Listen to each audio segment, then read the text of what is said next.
네, 친애하는 국세청 유튜브 시청자 여러분, 안녕하세요. 국세상담센터 세한남 이도헌 조사관입니다. 자, 여러분, 연말정산 잘 하고 계신가요? 제가 지난 영상에서 여러분들이 연말정산에 관련된 그런 궁금한 사항을 댓글로 남겨주시라고 말씀을 드렸었는데요. 자, 본론으로 들어가기에 앞서 최대한 쉽게 설명해 드리려고 노력을 할 거고요. 자, 다만 댓글이 많은 관계로 보다 자세하게 설명드리지 못하는 점은 양해해 주시기 바라겠고요. 자, 이 부분에 대해서는 제가 참고할 만한 영상이나 자료를 제시해 드릴 테니까요. 자, 그 부분을 참고해 주시면 되겠습니다. 자, 이제 본론으로 들어가 보도록 하겠습니다.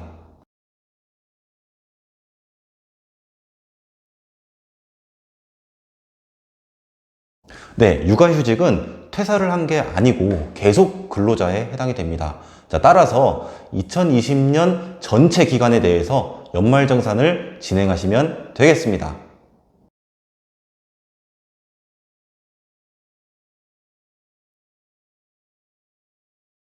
네, 연도 중에 중도 퇴사한 경우에는요, 이 퇴직하는 달의 급여를 지급할 때 연말정산을 하게 됩니다. 자, 이렇게 연도 중에 연말정산을 하다 보면요, 놓치는 공제들이 굉장히 많을 수가 있습니다. 자, 이 경우 다음 연도 5월 종합소득세 신고 기간에 이 종합소득세 확정 신고를 통해서 놓친 공제를 추가로 받으실 수가 있습니다.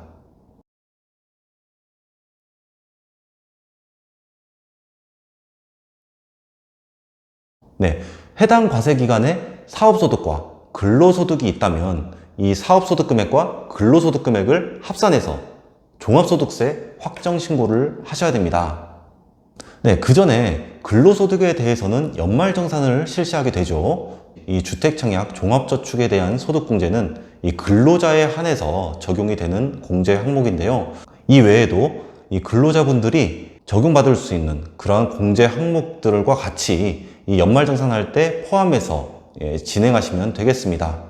이후 다음 연도 5월에 이 연말정산 내역과 사업소득 금액을 합산해가지고 종합소득세 신고를 해주시면 되겠습니다.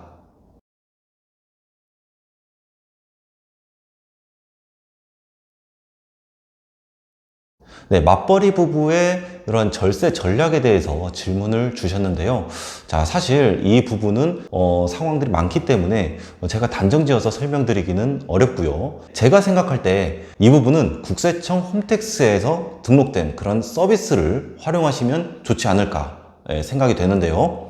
자, 한번 같이 들어가 보실까요? 국세청 홈택스에서 조회 발급, 연말정산, 바로 가기를 클릭을 하시면요. 네, 이러한 화면이 뜹니다. 가운데 부가 서비스 안내에서 맞벌이 근로자 절세 안내라는 버튼이 있습니다.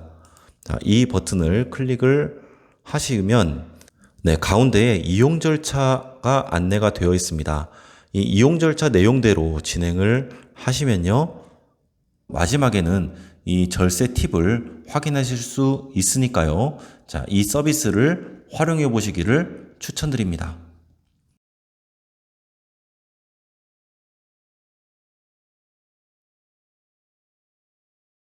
네, 현재 연말정산 간소화 서비스가 개통이 되어 있는데요. 이 연말정산 간소화 서비스에서는 이 자료 조회도 할 수 있지만 이 공제 신고서를 간편하게 작성하실 수가 있습니다.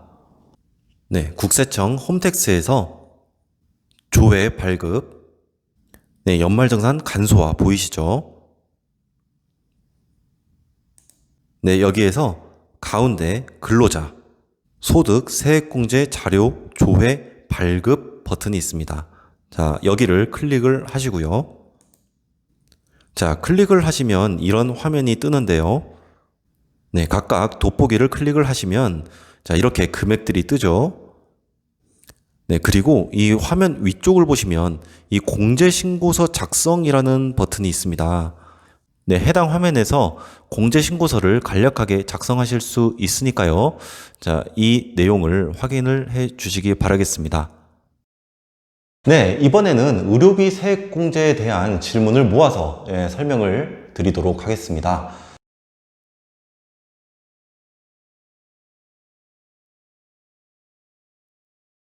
바로 실손의료보험금으로 보전받은 금액, 이 금액은요 의료비 세액공제 대상에 해당되지 않습니다. 따라서 이 보전받은 금액이 있다면 의료비 세액공제 대상 금액에서 차감을 해줘야 되죠. 실손의료보험금의 수익자와 무관하게 실제 세액공제를 받은 그 사람의 의료비에서 차감해줘야 된다는 것, 기억해 주시기 바라겠습니다. 현재 국세청 홈택스 연말정산 간소화 서비스에서 조회되는 그런 의료비는요, 이 의료비와 실손의료보험금이 따로 이렇게 조회가 되고 있습니다. 자, 이 의료비에는요, 실손의료보험금 수령액이 차감되지 않은 그러한 금액인데요. 불편하시더라도 이 의료비 금액에서 실손의료보험금 수령액을 차감한 금액, 이 금액만 세액공제 대상 금액으로 반영하셔야 된다는 것 꼭 주의해 주시기 바라겠습니다.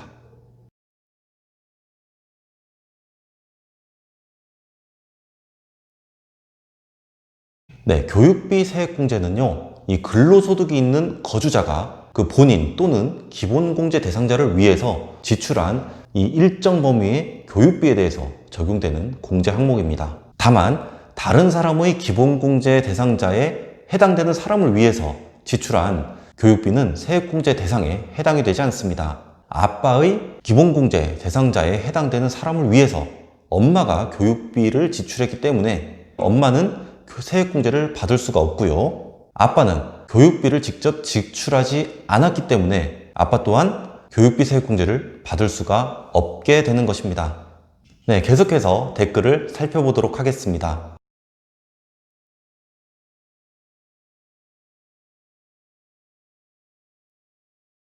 드디어 복잡한 주택 관련 공제가 나오기 시작합니다.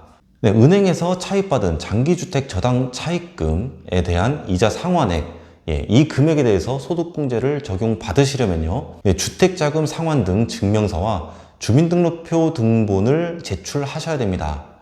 자, 여기서 주택자금 상환 등 증명서는요, 이 연말정산 간소화 서비스에서 자동으로 조회가 되고 있습니다. 이 내용은요, 국세청 홈택스 조회 발급 연말정산 간소화에 접속을 하시고요. 그리고 근로자 소득 세액공제 자료 조회 발급 버튼을 클릭을 하십니다. 자, 그러면 여기 각종 항목의 돋보기가 보이죠? 여기에서 아래 세 번째에 주택자금 월세액이 보이실 겁니다. 자, 이 돋보기를 클릭을 해보면요. 자, 이렇게 아래로 내리면 맨 위에 장기주택 저당 차입금 이자 상환액, 여기에서 해당 정보를 조회하실 수가 있습니다. 자, 반드시 이 금액이 공제 대상에 해당이 되는지 여부를 확인을 하셔야 되는데요. 여러 가지 공제 요건 중에서 이 차입금 요건을 한번 간단하게 설명을 드리도록 하겠습니다.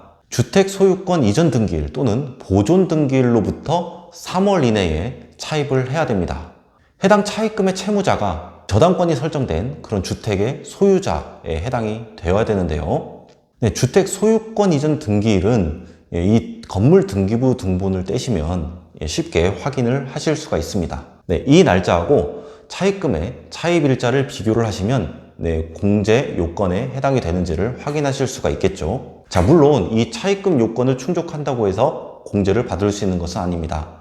자, 더 많은 공제 요건들이 있는데요. 이 카드를 클릭을 하셔서 해당 영상을 참고해 주시기 바라겠습니다.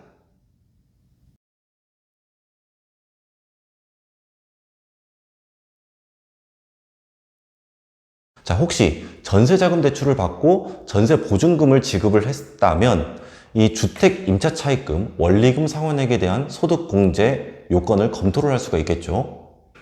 주택 임차 차입금 원리금 상환액에 대한 소득 공제 요건은 매우 복잡합니다. 자, 그래서 일단 이 카드를 등록을 해서 이 동영상 내용을 확인을 해 주시고요. 그리고 만약에 공제 요건을 충족을 한다면 이 연말정산 간소화 서비스에서 조회되는 그런 금액을 바탕으로 공제를 적용받으시면 되겠습니다. 월세 12만 원에 대한 세액 공제를 받을 수가 있는지 여부를 검토를 하셔야 됩니다. 자, 월세액 세액공제 요건도 마찬가지로 해당 영상을 참고해 주시기 바라겠고요. 공제 대상에 해당이 된다면 좀 번거로우시더라도 공제 서류를 따로 준비를 하셔야 된다는 것 꼭 기억해 주시기 바라겠습니다. 네, 이렇게 여러분들이 달아주신 댓글에 대해서 제가 영상을 통해서 답변을 드렸는데요. 도움이 많이 되시기를 바라겠습니다. 앞으로 이 세안남은 여러분들의 연말정산 궁금증을 해소할 수 있도록 더욱 노력하겠습니다. 파이팅! 자, 여러분도 파이팅 하시고요. 네, 저는 다음 영상에서 여러분들의 댓글에 대한 답변을 준비를 해서 찾아뵙도록 하겠습니다. 자, 여러분 안녕히 계세요.